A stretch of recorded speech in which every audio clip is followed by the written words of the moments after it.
la France fait partie des mauvais élèves de l'Union européenne en matière de formation au secourisme.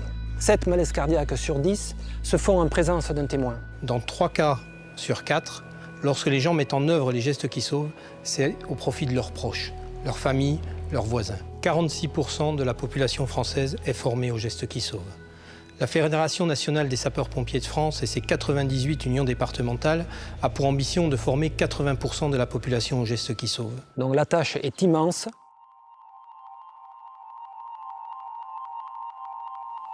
Les secondes, c'est très long. 1, 2, 3. Je prends ce bras, et ce bras, je vais venir le mettre à l'équerre. Je passe ma main sous le pli du genou, d'accord? Et je viens tirer vers le haut. Et je viens appuyer sur ce genou. Et là, ça tourne. Je tiens son coude et je retire délicatement ma main.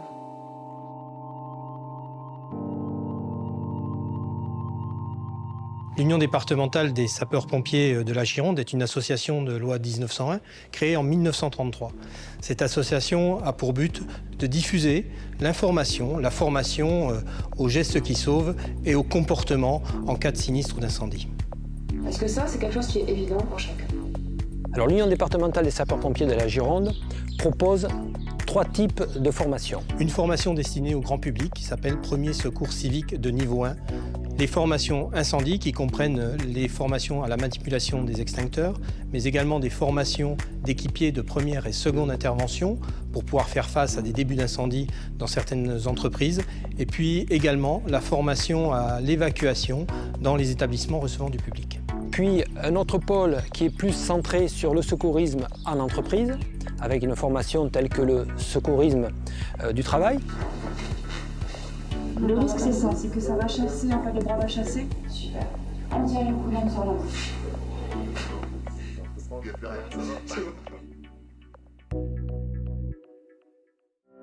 Il existe, on va dire, 3 types de formations orientées grand public. La première est une formation très courte, une formation de 2 heures qui s'appelle les gestes qui sauvent. La deuxième, un petit peu plus longue, elle dure 7 heures, c'est le prévention et secours civique de niveau 1, qui est une formation complète.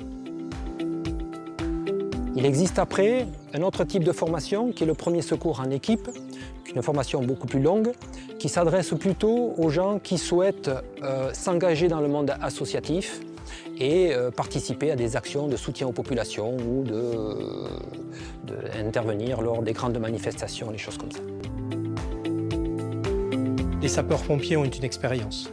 95% du secours d'urgence à personne est fait par les sapeurs-pompiers. Les sapeurs-pompiers sont en permanence sur le terrain, ils sont à même d'apporter leur expérience de terrain auprès des gens qu'ils forment. Les formations se déroulent tout au long de l'année, dans les casernes de sapeurs-pompiers. Son fonctionnement et son principe. Alors, il y a une petite activité cardiaque. Si le sol est mouillé, la formation au premier secours civique de niveau 1 est une formation reconnue par l'État pour laquelle nous vous délivrons un diplôme. Certaines sont reconnues comme prérequis pour des formations. Je pense là au PSC1 par exemple, qui est notamment un prérequis pour les jeunes qui voudraient s'orienter vers le BAFA par exemple. La formation grand public comporte 4 gestes principaux. Faire face à une hémorragie, savoir réagir face à une personne inconsciente, savoir immobiliser une personne victime d'une chute et savoir prendre en charge une personne victime d'un arrêt cardiaque pour laquelle l'utilisation d'un défibrillateur semi-automatique sera préconisée. L'Union départementale des sapeurs-pompiers de la Gironde a à cœur de fournir à chacun de ses stagiaires un petit livret qui lui permettra de se remémorer les gestes au cours du temps. Et l'Union départementale des sapeurs-pompiers de la Gironde souhaite organiser des formations orientées pour les sourds et les malentendants et qui peuvent être le premier maillon de la chaîne de secours.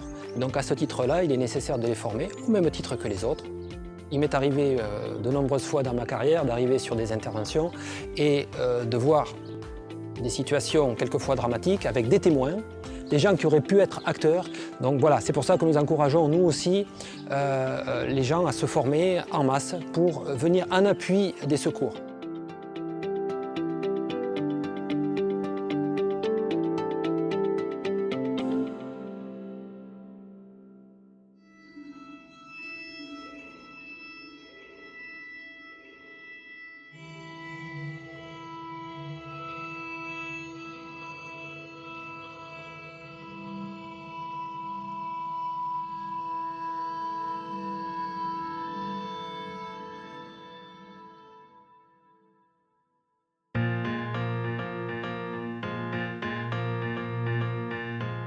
La formation incendie s'adresse plus particulièrement aux entrepreneurs, aux sociétés. Les contenus varient en fonction du public et du niveau, mais ils tournent autour de l'action sur le feu, avec un extincteur. Donc pour ça, on s'est doté de très nombreux bacs à feu qui nous permettent de mettre nos stagiaires dans des conditions les plus réelles possibles. Mais c'est aussi tout ce qui tourne autour de l'évacuation qui est nécessaire lorsqu'il y a un incendie et qui doit répondre à certaines règles pour pouvoir les faire en toute sécurité. Alors ces formations se font sur la demande des entreprises. Donc un rendez-vous est pris avec le responsable sécurité de l'entreprise. Le petit cône, ça veut dire qu'il y a du CO2 à l'intérieur. Ça on le sait. Ça veut dire que de loin on sait ce que c'est. Ensuite, je vois les mêmes infos sur les instructions, pas de problème. Allez, avancez. Allez, avancez, encore. Ok, ça marche. Donc c'est pour ça qu'on le tiendra comme ceci et ici. Donc à partir de là, je peux l'utiliser comme je veux à la base des flammes. On a l'habitude de dire, nous sapeurs-pompiers, que pour éteindre un feu, dans la première seconde, il suffit d'un verre d'eau. Dans la première minute, il faut un seau d'eau. Et au bout de 10 minutes, il faut un canadair. D'où l'importance d'attaquer dès le départ.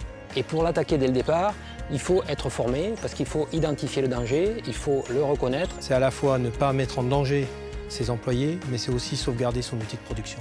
Nous fournissons un petit document, un petit memento, qui permettra à nos stagiaires de revenir un petit peu sur ce qu'ils ont vu en formation, mais aussi de les guider pour assurer un petit peu la prévention dans l'entreprise et être là aussi un acteur essentiel de la chaîne de secours.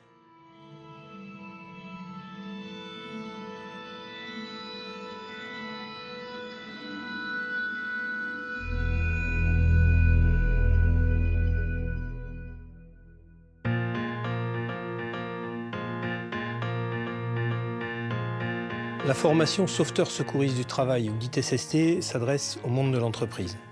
Pour le coup, c'est une formation qui est obligatoire. Ces formations reprennent les bases du secourisme PSC1, auquel on rajoute une grande partie de prévention de l'accident. Question simple, ordre simple. Pourquoi? Serrez-moi les mains ou ouvrez les yeux. Alors oui, c'est pour savoir son état de conscience. On commence toujours par déjà réaligner les jambes. On commence directement par aligner les jambes, ça va vous faciliter le travail. Avec votre main, parfait. Cette main-là, pas de souci. On la garde, celle-là, à disponible. On va chercher maintenant, rappelez-vous, la mobilité du genou. L'Union départementale fournit à chaque stagiaire un petit memento qui lui permettra de revenir sur les gestes, sur les procédures, afin de se remettre un petit peu tout ça en tête. Mais il faut savoir que le SST est soumis à une formation continue.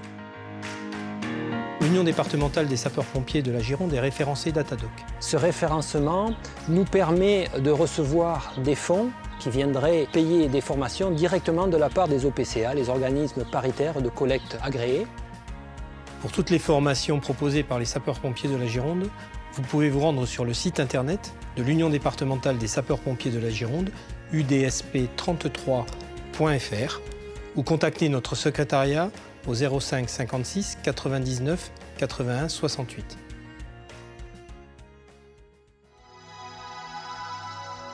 Alors que notre pays a connu des périodes troublées, notamment après les attentats de 2015, avec les sapeurs-pompiers de la Gironde et leur union départementale, vous pouvez atteindre cet objectif qu'ont les sapeurs-pompiers de France, 80% de la population, qui puisse savoir comment réagir face à une hémorragie, face à un arrêt cardiaque. On parle souvent de « sauf qui peut », là nous sommes dans le « sauf qui veut ».